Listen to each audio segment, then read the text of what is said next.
Okay, students, আজি আমি আকৌ এটা নতুন সেশন লৈ আহিছো এক্সপ্লোৰ ইণ্ডিয়া কুইজ টাইমৰ বাকি থকা প্ৰশ্ন কেইটামান কৰিব Question number 2. How well do you know your country? Complete the following sentences. They are from the lesson and are about our country. ইয়াত কিছুমান fill in the blanks কৰিবলৈ তোমালোকক দিয়া হৈছে খালি ঠাই পূৰ কৰিবলৈ তোমালোকক দিয়া হৈছে এই পাঠৰ পৰা জড়িত কিছুমান প্ৰশ্ন এইবোৰে তোমালোকে খালি ঠাই পূৰ কৰিব লাগিব প্ৰথমটো মই কৈ দিছো চোৱা The ancient name of Assam was Kamrup. It was also known as what? Pragjotishpur. Yes. B number 2 Sua Sukhafa established the Ahom kingdom in Assam in the year 1228 AD. Mane 1228 AD. Number C to Swa Myanmar does not share its border with Assam. Number D to Swa the capital of Assam during Ahom rule was what? Tell. Kobo pariba kunbai? Rangpur. Yes. Etu fill up koribo lagibo ami yat.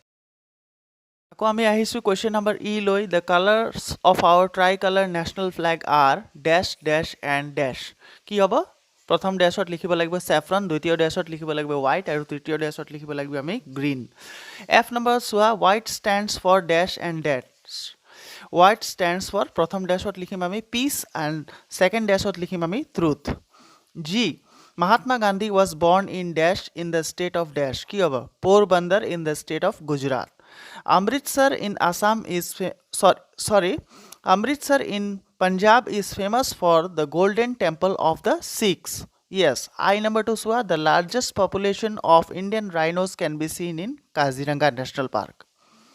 The ancient name of Patna, the capital of Bihar was yes, Patliputra. K number 2 Swa, Qutub Minar, the world's tallest freestanding stone tower was built in when dash by dash dia ase ki hobo in 1193 by Qutubuddin Aibak etu hobo amar K number uttor soa test your memory amar memory ti ami test koribo lagibo amar sporon shakti to ami test koribo lagibo etia match the statements under A with correct statements under B without looking at the lesson part to nusuake ami A অংশত যিমান খিনি কথা দিয়া আছে B অংশৰ লগত আমি মিলাব লাগিব তাক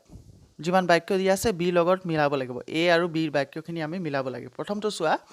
one name by which our country India is known is Hindustan এটো কাৰ লগত মিলিব B অংশৰ 4 number লগত মিলিব Bharat or Bharatvarsha is another name for it number 2 to চোৱা the color of the first band of our flag is saffron এটো কাৰ লগত মিলিব B অংশৰ 1 number statementor লগত মিলিব it signifies courage and sacrifice 3 number to চোৱা আকৌ the blue wheel in the center of our flag is called the Ashok Chakra or the Dharma Chakra etu kar logot milibo B অংকৰ দ্বিতীয় number লগত মিলিব yes it signifies that there is life in movement and death in stagnation যে আমি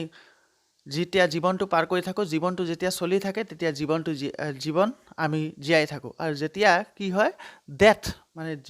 জীৱনৰ লগত যেতিয়া মৃত্যু আহে আমাৰ মৃত্যু আহিলে আমাৰ জীৱনটো আমাৰ লাইফটো আমাৰ অন্ত হৈ পৰে Shahjahan built the Taj Mahal এটো কাৰ লগত মিলিব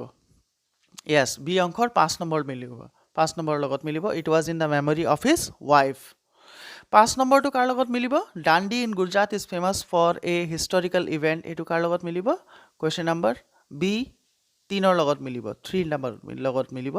Gandhiji's salt march started here in 1930 yes very good ko ami ahisu question number 4 loi listen to an announcement your teacher will read play it for you as you listen state whether each statement is true or false mark the option T if the statement is true or F if it is false prothom to hobo F B number 2 hobo T C number 2 hobo F D number 2 hobo T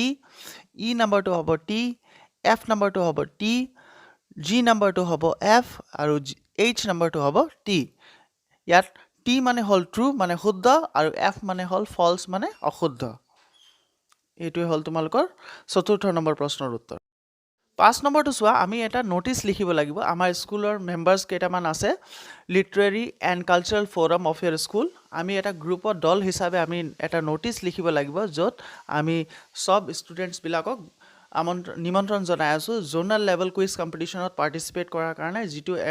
organise কৰা হৈছে গান্ধী জয়ন্তীৰ দিনাত October 2nd Monday at 10 AM তো চোৱা আমি নটিছটো কেনেকৈ লিখিছোঁ প্ৰথমতে আমি হেডিং দিছোঁ জোনাল লেভেল কুইজ কম্পিটিশ্যন তাক আমি আণ্ডাৰলাইন কৰিছোঁ তাৰপিছত বডিটো লিখিছোঁ it is hereby informed to all the students that a zonal level quiz competition is going to be held on the occasion of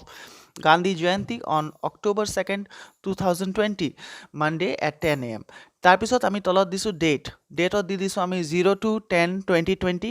Monday time দি দিছোঁ আমি 10 AM venue দি দিছোঁ আমি স্কুল অডিটৰিয়াম আৰু এইটো চাইন কৰিছে তলত দিছোঁ চিগনেটৰী বা যোনে লিখিছে এই নটিছটো তাৰ নাম দি দিছোঁ literary and cultural forum GH high school এইটো হ'ল তোমালোকৰ ৫ম নম্বৰ প্ৰশ্নৰ পাছত চোৱা কুৱেশ্যন নম্বৰ 7ত আমি কেইটামান প্ৰশ্ন সুধিব লাগিব প্ৰশ্ন যি ধৰণৰ আছে যাৰ উত্তৰ আমি ইয়েছ বা নো হিচাপে দিব পাৰোঁ প্ৰথমতে চোৱা B number can you tell where is Tezpur academy located উত্তৰটো হ'ব yes Tezpur academy is located in Sonitpur বা yes Tezpur academy is in Sonitpur C নম্বৰটো চোৱা will the winning team represent Assam in national school quiz competition yes the winning school will represent Assam in the national school quiz competition D number 2 swa was the ancient name of Assam Kamatapur no the ancient name of Assam was not Kamatapur E number 2 hobo was Kuch Bihar the capital of Assam during Ahom rule answer to hobo no the capital of Assam during the Ahom rule was not Kuch Bihar F number 2 swa does saffron signifies courage and sacrifice yes saffron signifies courage and sacrifice G number 2 swa is Porbandar located in Maharashtra answer to hobo no Porbandar is not located in Maharashtra or no Porbandar is located in Gujarat etu hobo tumalokor 7 tumalokok ajir session tu bhal lagile iman loike ajiloi dhonyabad thank you